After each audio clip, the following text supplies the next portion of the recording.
Before removing a GPU tray from a compute node, notice the cable routing and connection locations.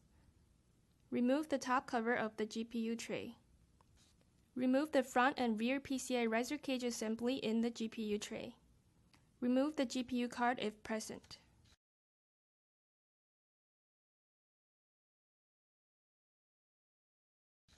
Remove the front and rear PCI riser cage assembly in the GPU tray. Remove the GPU card if present.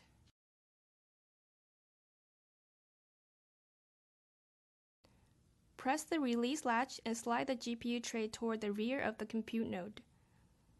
Pull the GPU tray out of the compute node.